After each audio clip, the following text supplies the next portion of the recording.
আসসালামু আলাইকুম everyone, welcome জানাচ্ছি Zakia Joya cooking and blogging চ্যানেলে। তো অনেক দিন পর ভিডিও শ্যুট করা, অ্যাকচুয়ালি ভিডিও শ্যুট করা ছিল, ভয়েস দেওয়া হয়নি।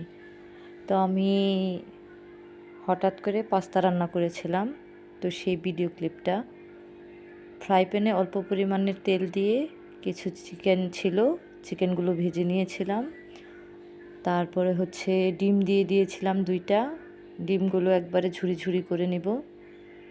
তো চিন্তা করলাম এমনিতে তো সাধারণত ডিম দিয়ে পাস্তা নুডলস খাওয়া হয়, আজকে একটু চিকেন দিয়ে এক্সট্রাভাবে রান্না করি।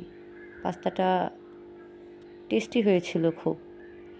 তো আমি ডিমগুলো ঝুরি করে নিয়েছিলাম ভালো করে। ব্যস্ততার কারণে, বাচ্চা থাকার কারণে ভয়েস দেওয়া হয় না, ভিডিও শ্যুট করলেও ভয়েস দেওয়া হয় না, এডিট করা হয় না, এই আর কি। তো আমি চিকেন আর ডিমগুলো একসাথে মিক্স করে নিয়েছিলাম, মিক্স করে ভালো করে একটু নাড়াচাড়া করে নিচ্ছিলাম।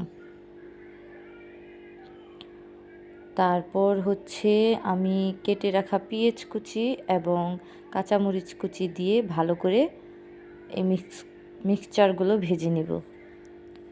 ডিসেম্বর মাস চলছে, বাচ্চাদের এক্সাম ছিল, এক্সাম দেন ছুটি, তারপর হালকা পাতলা ঘোরাঘুরি হয়েছে, এই আর কি।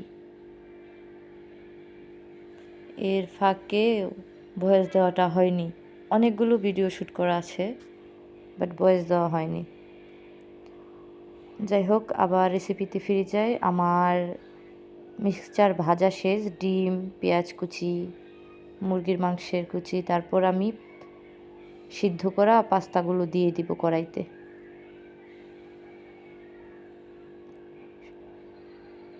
এক এক করে আমি সবগুলো পাস্তা দিয়ে দিয়েছি। অনেকটা পরিমাণ পাস্তা নিয়েছিলাম সকালের ব্রেকফাস্ট হিসেবে।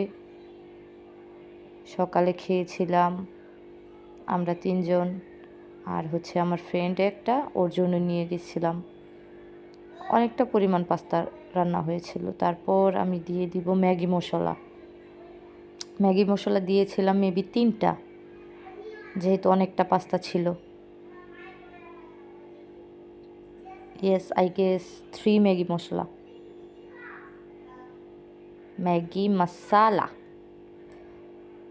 তারপর মশলাগুলো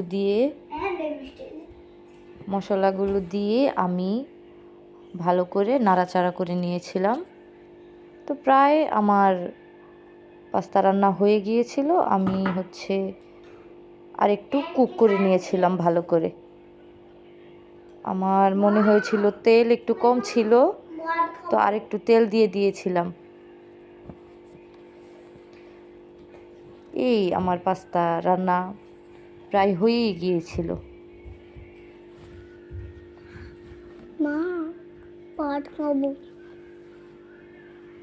তো আমার পাস্তা রান্না প্রায় শেষ। আল্লাহ হাফেজ, আপনারা ভালো থাকবেন, সবাই আমার জন্য দোয়া করবেন। Bye bye.